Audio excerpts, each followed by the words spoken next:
Hello everyone, welcome to Prudent Classes. I hope all of you are doing good. So guys, आज की इस video में हम discuss करेंगे हमारे सब्जेक्ट MCO3 का यूनिट नंबर 1 का पार्ट 4 है ये यूनिट नंबर 1 का। और हमारा जो डिस्कशन चल रहा था प्रीवियस वीडियोस में significance of research in business का, उसका ये पार्ट 3 है।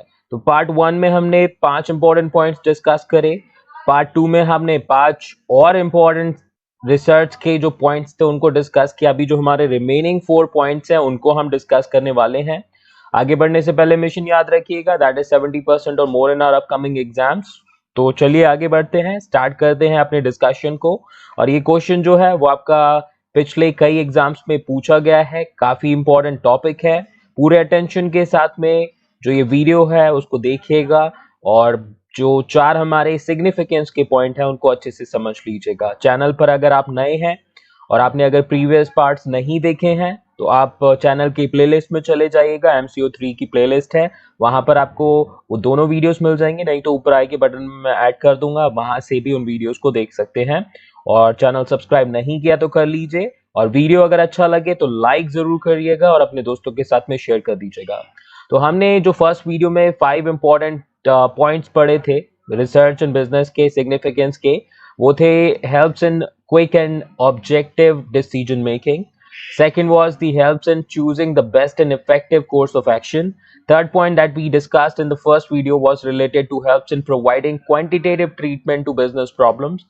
Fourth point was helps in identifying the new project. And the fifth point that we discussed in the first video was helps in effective discharge of managerial functions. तो ये 5 important points हमने discuss करे थे, यानी कि 5 important आपकी assistance थी या सिग्निफिकेंस थी जो कि बिजनेस रिसर्च प्रोवाइड करती है।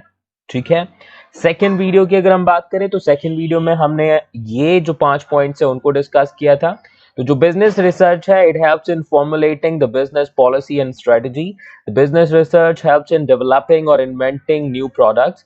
Business research helps in establishing relationship between functional areas of the business, and business research helps in efficient management of the production function. Business research helps in framing purchase or material department policies. तो ये 5 important points हमने detail में discuss करे थे अपने second video में significance के। अभी जो हम पॉइंट्स डिस्कस करने वाले हैं, द रिमेनिंग 4 पॉइंट्स, वो आपके स्क्रीन पर हैं। एक बार हम फटाफट उन पॉइंट्स को डिस्कस कर लेते हैं, बाकी आगे हम उनको जो स्लाइड्स हैं उसमें डिटेल में डिस्कस करेंगे। तो हमारा जो 11th सिग्निफिकेंस है बिजनेस रिसर्च का, that is helps in efficient running of marketing function. तो ध्यान रखिएगा कि जो बिजनेस रिसर्च है वो हमारी मार्केटिंग फंक्शन को एफिशिएंटली रन करने में हेल्प करती है। Next point that we'll be discussing is business research helps in the efficient management of the financial function. हमारा जो financial function है उसको भी efficiently manage करने में business research काफी help करती है। Next point that we have is it helps in efficient management of the human resource management function. तो business research आपके human resource management function यानी कि जो HRM function है उसको भी efficiently manage करने में help करती है। और business research helps the business to adapt itself with the changing environment. और जिस changing environment में एक बिजनेस को डील करना होता है, एक बिजनेस को अपना जो ऑपरेशन है वो कंडक्ट करना होता है, तो उस चेंजिंग एनवायरनमेंट में आपके बिजनेस को अडेप्ट करने में भी बिजनेस रिसर्च काफी हेल्प करती है। ऑलराइट, तो चलिए आगे बढ़ते हैं। Let's discuss the point number 11 that we have. So the point number 11 is on the screen, and it is that it helps in the efficient running of marketing function. तो हमारा जो business research होता है वो एक organisation के marketing function को efficiently run करने में हेल्प करता है। इस पॉइंट को दिमाग में रखिएगा। And the point number 1 says marketing function is closely connected with the production function. तो हमने जैसा कि प्रीवियस वीडियोस में देखा था कि जो बिजनेस रिसर्च है वो प्रोडक्शन फंक्शन को एफिशिएंटली मैनेज करने में हेल्प करता है, और जो ये मार्केटिंग फंक्शन होता है वो प्रोडक्शन फंक्शन के साथ में बहुत ही क्लोजली कनेक्टेड होता है। देखिए, अगर गुड्स बनेंगे ही नहीं, प्रोडक्ट्स बनेंगे ही नहीं, तो आप क्या चीज मार्केट करेंगे? तो मार्केटिंग फंक्शन और प्रोडक्शन फंक्शन एक दूसरे को हेल्प करते हैं, और एक दूसरे को हेल्प करके जो बिजनेस का हमारा गोल होता है यानी कि प्रॉफिट अर्न करना, उसमें हेल्प करते हैं। Now, marketing research includes the study of the problems and opportunities in the market, product preference, sales forecasting, advertising effectiveness, product distribution, after sales service, etc. तो अगर मार्केटिंग रिसर्च की बात करें तो मार्केटिंग रिसर्च में हम क्या चीजें पता करते हैं? तो मार्केटिंग रिसर्च में हम मार्केट में आपकी आने वाली या फिर जो एग्जिस्टिंग प्रॉब्लम्स हैं उनको फाइंड आउट करते हैं, उनके बारे में जानते हैं। एग्जिस्टिंग अपॉर्चुनिटीज, अपकमिंग जो अपॉर्चुनिटीज होंगी उनके बारे में जानते हैं। लोगों को कौन से प्रोडक्ट पसंद हैं, क्या प्रोडक्ट प्रेफरेंस होगी, किस तरीके के प्रोडक्ट्स चाहिए, उसको जानने में मार्केटिंग रिसर्च हेल्प करती है। सेल्स फॉरकास्टिंग की आने वाली जो डिमांड है या से आपकी सेल्स है उसको फॉरकास्ट करने में भी मार्केटिंग रिसर्च आपको हेल्प करती है। इसके अलावा एडवर्टीजमेंट की इफेक्टिवनेस जानने के लिए भी आपको मार्केटिंग रिसर्च कंडक्ट करनी पड़ती है। प्रोडक्ट को किस तरीके से डिस्ट्रीब्यूट किया जाए, कौन सा मेथड इफेक्टिव होगा, उसमें भी मार्केटिंग रिसर्च का एक बहुत अच्छा कंट्रीब्यूशन होता है। और आफ्टर सेल्स सर्विस, अब आफ्टर सेल्स सर्विस क्या है? जैसे कि आप कोई प्रोडक्ट खरीदते हैं, मान लीजिए आपने एक मोबाइल फोन खरीदा जो कि 1 साल की वारंटी के साथ दिया जाता है। अगर उस फोन में कोई भी मैन्युफैक्चरिंग डिफेक्ट आता है तो आप सर्विस सेंटर पे जाके उस पर्टिकुलर प्रॉब्लम को सॉल्व करा सकते हैं, वो भी फ्री ऑफ कॉस्ट। ठीक है, तो जितने भी मैन्युफैक्चरर्स होते हैं वो ये आफ्टर सेल सर्विस प्रोवाइड करते हैं। 1 साल की वारंटी ये आफ्टर सेल सर्विस का पार्ट है, जिसमें कंपनी कोई भी मैन्युफैक्चरिंग डिफेक्ट के लिए आपको चार्ज नहीं करेगी। तो वो आफ्टर सेल सर्विस जितनी इफेक्टिव होंगी उतनी ही आपकी कंपनी की गुडविल अच्छी होगी और आपको रिपीटेड सेल्स मिलेंगी। अब वो आफ्टर सेल सर्विस कितनी इफेक्टिव है, कितना लोग उसको पसंद कर रहे हैं, वो भी मार्केटिंग रिसर्च के थ्रू ही आप पता कर सकते हैं। तो मार्केटिंग रिसर्च बहुत जरूरी है मार्केट के बारे में जानने में, प्रोडक्ट्स के बारे में जानने में, अपनी सर्विसेज के बारे में जानने के लिए। ठीक है, so market research and marketing research provide relevant marketing information which influences the inventory level and the production level. So market research और marketing research के थ्रू आप जितनी भी important marketing information है वो गैदर कर सकते हैं। और जब आप मार्केटिंग इंफॉर्मेशन जो कि आपके लिए इंपॉर्टेंट है उसको गैदर करेंगे, उसको एनालाइज करेंगे, तो इससे आप अपना इन्वेंट्री लेवल जो है वो प्रॉपर्ली मेंटेन कर पाएंगे और अपने प्रोडक्शन लेवल को भी मेंटेन कर पाएंगे। तो ध्यान रखिएगा कि जो मार्केटिंग रिसर्च है बहुत ही इंपॉर्टेंट है और मार्केटिंग रिसर्च आपके प्रोडक्शन फंक्शन से रिलेटेड है। और प्रोडक्शन अगर इफेक्टिवली है और जितनी डिमांड है उसके अकॉर्डिंग आप कर पा रहे हैं तो that will definitely help to achieve great success and maximum profit for the organization. Okay, तो यहाँ पर हमारा जो पॉइंट था वो खत्म हो चुका है। Now let's discuss a simple diagram. तो डायग्राम आपके स्क्रीन पर आ चुका है। यहाँ पर है आपके मार्केटिंग मैनेजर, दूसरी तरफ है प्रोडक्शन मैनेजर। तो यहाँ पर बिजनेस रिसर्च कंडक्ट कराई गई एक प्रोडक्ट एक्स के ऊपर। प्रोडक्ट एक्स जो है वो इनकी कंपनी का ही प्रोडक्ट है। तो रिसर्च कराई गई कि प्रोडक्ट एक्स की जो डिमांड है अपकमिंग मंथ में कैसी रहेगी। तो ये डेटा जो है वो मार्केटिंग मैनेजर को प्रोवाइड की गई और मार्केटिंग मैनेजर ने प्रोडक्शन मैनेजर के साथ में डिस्कशन किया और रिसर्च का जो भी कंक्लूजन आया उसको इंटरप्रेट करा। तो रिसर्च का जो कंक्लूजन था वो ये था कि आने वाले मंथ में आपके जो प्रोडक्ट एक्स है उसकी डिमांड डबल हो जाएगी। ठीक है, according to the research data will get double demand of product X next month। तो यहाँ पर प्रोडक्शन मैनेजर का रिप्लाई आता है okay then I will double the production. तो अपकमिंग जो डिमांड है उसको मीट करने के लिए प्रोडक्शन मैनेजर क्या करेंगे, वो अब अपने प्रोडक्शन को डबल कर देंगे जिससे कि जो अपकमिंग डिमांड है, ठीक है, जो फोरकास्टेड डिमांड है उसको मीट किया जा सके और मार्केटिंग मैनेजर अपना ज्यादा से ज्यादा प्रॉफिट अर्न करने में हेल्प कर सके और ज्यादा से ज्यादा सेल्स कराने में हेल्प कर सके। तो ये सब कुछ पता आपको बिजनेस रिसर्च के थ्रू ही चलेगा। तो बिजनेस रिसर्च बहुत इंपॉर्टेंस रखती है आपके मार्केटिंग फंक्शन में, ध्यान रखिएगा। नाउ अभी हम बात करेंगे अपने 12th पॉइंट की, which is business research helps in the efficient management of the finance function. तो फाइनेंस फंक्शन को भी एफिशिएंटली मैनेज करने में बहुत इंपॉर्टेंस रखती है बिजनेस रिसर्च। चलिए पॉइंट्स डिस्कस करते हैं। In financial management function Maintaining liquidity and profitability through proper funds management and assets management is extremely important. तो फाइनेंशियल मैनेजमेंट फंक्शन की अगर हम बात करें तो वहां पर एक तो लिक्विडिटी मेंटेन करना, लिक्विडिटी मतलब आपकी जो कैश है उसकी पोजीशन स्ट्रांग रखना, इन केस अगर सडन लायबिलिटीज आती हैं तो उसको आप पे कर पाए, इतनी आपके अंदर सफिशिएंसी होनी चाहिए, लिक्विडिटी उसको हम बोलेंगे। इसके अलावा प्रॉफिटेबिलिटी, तो कोई भी ऑर्गेनाइजेशन जो एस्टेब्लिश की जाती है apart from the non profit one, जितनी भी नॉर्मल ऑर्गेनाइजेशन है वो सभी प्रॉफिट अर्न करने के लिए एस्टेब्लिश की जाती हैं। तो प्रॉपर फंड्स मैनेजमेंट के थ्रू और प्रॉपर एसेट मैनेजमेंट के थ्रू आप अपनी प्रॉफिटेबिलिटी और लिक्विडिटी को मेंटेन कर सकते हैं, और उसके लिए आपको बिजनेस रिसर्च की रिक्वायरमेंट पड़ती है। ध्यान दीजिएगा, business research and analysis is required for finding out the optimum capital mix. तो आपकी ऑर्गेनाइजेशन का जो बेस्ट या फिर ऑप्टिमम कैपिटल मिक्स है उसको पता लगाने में हेल्प करता है। Equating funds inflows and outflows, तो फंड जो इनफ्लो है और फंड जो आउटफ्लो है उसको आपका इक्वेट करने में, उसको फाइंड आउट करने में भी आपका कौन, बिजनेस रिसर्च और उसका एनालिसिस हेल्प करता है। आपके कैश फ्लो फोरकास्टिंग जो होती है वो भी बिजनेस रिसर्च और इस रिसर्च के डेटा के एनालिसिस के बेसिस पर की जाती है।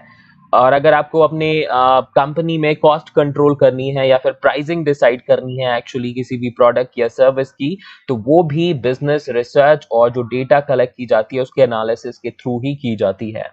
तो ध्यान दीजिएगा, बिजनेस रिसर्च और बिजनेस रिसर्च के बिना आपका जो फाइनेंशियल फंक्शन है वो इफेक्टिवली वर्क नहीं कर सकता, क्योंकि आपको ऑप्टिमम कैपिटल मिक्स भी बिजनेस रिसर्च के थ्रू पता चलता है। आपके जो फंड्स इनफ्लोज हैं, फंड्स आउटफ्लोज हैं, उसको भी इफेक्टिवली आप तभी मैनेज कर पाएंगे जब आप बिजनेस रिसर्च कंडक्ट कराएंगे। इसके अलावा आपको अगर कैश फ्लो की फोरकास्टिंग करनी है, again business research is must. And if you want to control cost or if you want to decide the pricing for a particular product, again business research is needed. Now next point says financial institutions, banking or non-banking, also conduct a business research for the purpose of collecting and analyzing data for meeting their internal purpose or doing extensive studies on economic conditions of business and people. तो जितनी भी financial institutions होती हैं, चाहे banking हो या फिर non banking हो, ठीक है, जिनको हम एनबीएफसी बोलते हैं, नॉन बैंकिंग फाइनेंशियल कॉर्पोरेशंस, तो कोई भी हो, कोई भी फाइनेंशियल इंस्टीट्यूशन हो जो कि फाइनेंस से डील कर रही है एक्चुअली, तो वो भी बिजनेस रिसर्च कंडक्ट कराते हैं अपने डेटा को कलेक्ट करने के लिए, उसको एनालाइज करने के लिए। अब दो पर्पस होते हैं जिसके लिए कोई भी डेटा को वो कलेक्ट कराते हैं या फिर एनालाइज करते हैं। सबसे पहले तो जो उनका इंटरनल पर्पस है उसको मीट करना। अब इंटरनल पर्पस क्या, देखिए जितनी भी बैंकिंग इंस्टीट्यूशंस हैं वो लोन्स देती हैं, ठीक है। आप और मैं अगर बैंक में जाते हैं लोन लेने के लिए तो वो आपके सिविल स्कोर को चेक करते हैं। अभी सिविल स्कोर आता कहाँ से, अगर डेटा मेंटेन ना की जाए तो ये डेटा मेंटेन की जाती है, रिसर्च कंडक्ट की जाती है कि कितने अमाउंट पर आपका आप लोन लेने को तैयार होंगे, या जो कस्टमर्स हैं उनको उनकी रिक्वायरमेंट्स क्या हैं, ठीक है, कैसे वो चाहते हैं, क्या सर्विस है जो कि वो चाहते हैं बैंक से या नॉन बैंकिंग फाइनेंशियल कॉर्पोरेशन से। तो इन सभी पर रिसर्च कंडक्ट कराई जाती है, ठीक है। इंटरनल पर्पस के लिए भी आपका बहुत सारे काम किए जाते हैं, जैसे कि मान लीजिए सर्वे कंडक्ट कराए जा रहे हैं टू फाइंड आउट कि आपका जो बैंक है या नॉन बैंकिंग जो फाइनेंशियल कंपनी है तो वो कितनी डिमांड में है, कैसी इमेज है पब्लिक में। तो इस तरह की बहुत सारी रिसर्च है जो कि कंडक्ट कराई जाती हैं to know the efficiency of that particular financial institution. इसके अलावा इकोनॉमिक कंडीशन बिजनेस की जानने के लिए या लोगों के बारे में जानने के लिए भी आपकी कई सारी एक्सटेंसिव स्टडीज कंडक्ट कराई जाती हैं, और ये सब बिजनेस रिसर्च के थ्रू ही होता है। तो बिजनेस रिसर्च आपको आपके बिजनेस की इकोनॉमिक कंडीशन, आपके कस्टमर्स की इकोनॉमिक कंडीशन जानने में हेल्प करती है, और आपके जो इंटरनल पर्पस है, इंटरनल रिक्वायरमेंट्स है उसको मीट करने में हेल्प करती है, ठीक है। तो मान लीजिए यहाँ पे ये दो बंदे हैं ए और बी, तो ए पूछ रहे हैं यहाँ पे कि रिलायंस के जो शेयर हैं उनका क्या होने वाला है, शुड आई परचेज इट और नॉट। तो बी कहते हैं कि रिसर्च के according it will be a good purchase, so if you purchase Reliance share right now you will be getting benefit in future. तो ये चीजें हैं, आप रिसर्च कंडक्ट करेंगे, कोई भी चीज में पैसा लगाने से पहले आप बहुत सारी डेटा को एनालाइज करते हैं, बहुत सारी चीज़ों को फाइंड आउट करते हैं, तो वो रिसर्च करना ज़रूरी है। बिना रिसर्च के अगर आप फाइनेंस लगाते हैं तो you may have to bear the loss. Now, the next point is business research helps in efficient management of the human resource management function, HRM function. Now, business research helps the human resource management function to establish effective personal policies. तो जो business research है उसके through जो हमारा HRM department है, human resource department है, तो वो जो पर्सनल पॉलिसीज हैं यानी कि जो एम्प्लॉयज या फिर इंडिविजुअल सेंट्रिक पॉलिसीज होती हैं उनको इफेक्टिवली एस्टेब्लिश कर पाते हैं। अब देखिए जो एम्प्लॉयज काम करते हैं तो वो कई सारी चीजों की रिक्वायरमेंट रखते हैं, तो इसीलिए उनको कई तरीके से रिटेन करने की कोशिश की जाती है, उनको सेटिस्फाई रखने की, उनको मोटिवेट रखने के लिए बहुत सारी एक्टिविटीज की जाती हैं, जिसमें से कुछ एक्टिविटीज होती हैं और आप सबने पढ़ भी रखी होंगी। जॉब डिजाइनिंग की जाती है, जॉब रीडिजाइन एक पर्टिकुलर पूरा कॉन्सेप्ट है। जॉब एनालिसिस पे भी फोकस किया जाता है HRM डिपार्टमेंट की तरफ से। जॉब असाइनमेंट, एक्चुअली जो जॉब है किस तरीके से साइन किया जाए, और वर्क में जो ब्रेक्स है उसको किस तरीके से शेड्यूल किया जाए। आप सभी को पता होगा as per the government rules 5 घंटे अगर आप काम करते हैं तो उसमें आधे घंटे का ब्रेक मैंडेट है हर एम्प्लॉय के लिए। तो ये वर्क ब्रेक्स हैं वो कैसे एस्टैब्लिश किए जाएं, जो रूल्स हैं आपके गवर्नमेंट के थ्रू प्रोवाइडेड उनको कैसे आपका फुलफिल किया जाए, और उसको फुलफिल करते हुए एम्प्लॉयज को कैसे मोटिवेट रखा जाए, तो ये सारी चीजें आपकी बिजनेस रिसर्च के थ्रू इफेक्टिवली एस्टैब्लिश की जाती हैं। तो बिजनेस रिसर्च के थ्रू HRM जो फंक्शन होता है वो आपके जो पर्सनल पॉलिसीज हैं उसको इफेक्टिवली एस्टैब्लिश कर पाता है। Now, an individual's motivation to work is related to his needs and satisfaction. तो कोई भी इंडिविजुअल काम करने के लिए तभी मोटिवेट होगा जब उसकी नीड्स फुलफिल हो और जब वो सेटिस्फाइड हो। ध्यान रखिएगा, दो चीजें जो कि एक इंडिविजुअल को काम के लिए मोटिवेट करती हैं, सबसे पहले तो उसकी रिक्वायरमेंट्स क्या हैं, नीड्स क्या हैं, और उसको किस चीज से सेटिस्फेक्शन मिलता है। ये दोनों चीजें जहां पर आपकी मिल जाती हैं वहां पर एम्प्लॉय या फिर उस इंडिविजुअल का मोटिवेशन बहुत ही हाई होता है और उससे रिजल्ट भी अच्छा मिलता है। Now, business research helps the human resource manager to identify the needs of his workforce and formulate personal policies which can satisfy and motivate them to contribute their best for achieving the organizational goals. तो business research जो है वो human resource manager को help करता है ये पता लगाने में कि जो वर्कफोर्स है यानी कि जो एम्प्लॉयज हैं उनकी रिक्वायरमेंट क्या है, नीड्स क्या हैं, ठीक है, और फिर उसके अकॉर्डिंग जो आपकी एम्प्लॉय पॉलिसीज हैं वो फॉर्मुलेट की जाती हैं जिससे उनका सेटिस्फेक्शन लेवल हाई रहता है, मोटिवेशन लेवल हाई रहता है, और ये दोनों चीजें जब हाई होती हैं तो आपके जो ऑर्गेनाइजेशनल गोल्स हैं वो इफेक्टिवली अचीव किए जा सकते हैं। ओके, तो आई एम श्योर कि ये पॉइंट्स क्लियर होंगे। आगे बढ़ते हैं अपने नेक्स्ट स्लाइड पे। तो नेक्स्ट स्लाइड आपकी स्क्रीन पर आ चुकी है, डायग्राम आप स्क्रीन पर देख सकते हैं। तो यहाँ पर है हमारे ह्यूमन रिसोर्स मैनेजर। जब बिजनेस रिसर्च को ह्यूमन रिसोर्स मैनेजर के साथ में जोड़ दिया जाता है, यानी बिजनेस रिसर्च की जो डेटा है उसको हम ह्यूमन रिसोर्स मैनेजर के साथ कंबाइन करेंगे तो उससे हमारी बनती हैं इफेक्टिव पर्सनल पॉलिसीज। ध्यान दीजिएगा, पर्सनल मींस आपके ह्यूमन रिसोर्स या फिर एम्प्लॉयज, यू कैन डायरेक्टली से। तो इससे क्या होता है, फाइनली जो आउटकम होता है वो एम्प्लॉयज सेटिस्फेक्शन में कन्वर्ट हो जाता है, एम्प्लॉयज मोटिवेशन में कन्वर्ट हो जाता है। तो एक ह्यूमन रिसोर्स जो मैनेजर है वो अगर बिजनेस रिसर्च कंडक्ट कर रहा है अपने एम्प्लॉयज की रिक्वायरमेंट को जानने के लिए, उनकी नीड्स, उनके सेटिस्फेक्शन लेवल को जानने के लिए, तो उससे आपकी अच्छी पॉलिसीज एस्टेब्लिश हो पाएंगी। अच्छी पॉलिसीज का मतलब यानी एम्प्लॉय सेंट्रिक पॉलिसीज होंगी, और एम्प्लॉय सेंट्रिक पॉलिसीज जब होंगी तो एम्प्लॉयज ऑटोमेटिकली हैप्पी हो जाएंगे। ओके, नाउ हमारा जो लास्ट पॉइंट है वो आपके स्क्रीन पर आ चुका है। तो significance number 14, and it says business research helps the business to adapt itself with the changing environment. So business research helps an organization to adjust itself with the continuously changing global environment. Business research allows an organization to continuously update its attitudes, approaches, product goals, methods and machineries according to the changing environment in which it operates. तो आप सभी को पता है that we are living in a particular environment where on a regular basis changes are occurring. ठीक है, so business organizations are also working in that particular environment where new companies are coming up on daily basis, and many companies who are not able to perform good, they are going out of the business actually.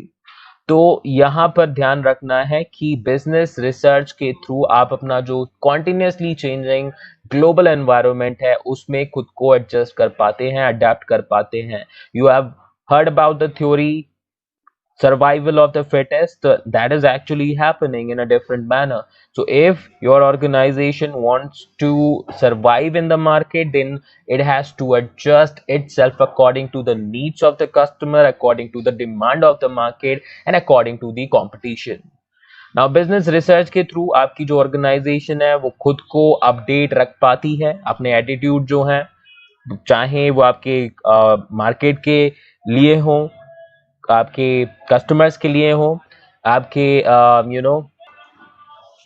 चाहे वो आपके market के regarding हो, customer के regarding हो, या फिर जो कंपटीशन है उसके रिगार्डिंग हो. तो एटीट्यूड को चेंज करने में हेल्प करती है, उसको अपडेट करने में हेल्प करती है. आपके अप्रोचेस जो कि कभी कभी सही नहीं होती उनको भी चेंज करने में हेल्प करती है बिजनेस रिसर्च.